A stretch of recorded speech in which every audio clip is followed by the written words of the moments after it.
So finally after the cytological and the radiological diagnosis comes in, then we know what kind of a breast lump we are dealing with.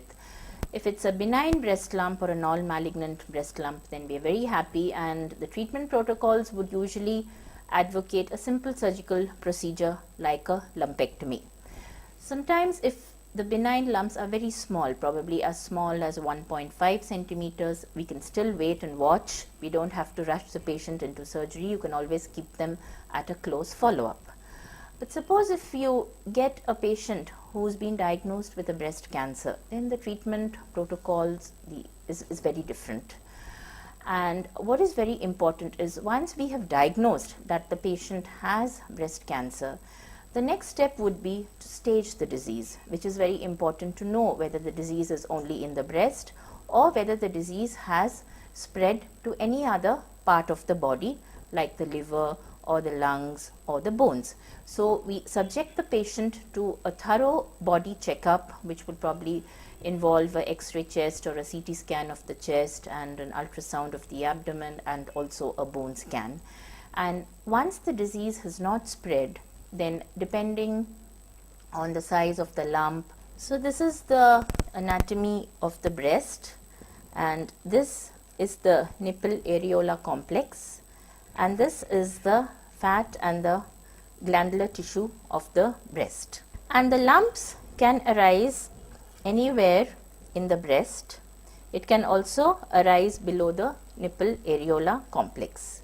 Now, if you go into the anatomy of the breast, you will find that the breast comprises of these ducts like this, which are called as the milk ducts or the lactiferous ducts, and this is basically the fat lobules in the breast. So you can get a breast cancer either in these ducts like this grayish thing which you see just along the duct. You may get a cancer in the duct, which is called as a ductal carcinoma, or you can also get lumps like this in the fat of the breast, which is called as lobular carcinomas.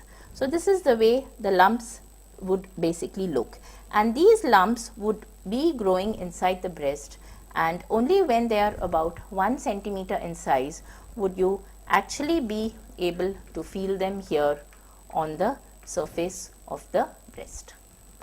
So once the stage of the cancer is identified after all the tests have been done, if the patient is in the early stage, that is in stage 1 and early stage 2, where the size of the tumor is less than 5 centimeters, then we can opt for conservative breast surgical options. That is, we opt for breast surgery without removing the breast, unlike old times where if a woman was identified to have breast cancer, then removal of the breast or mastectomy was the treatment of choice.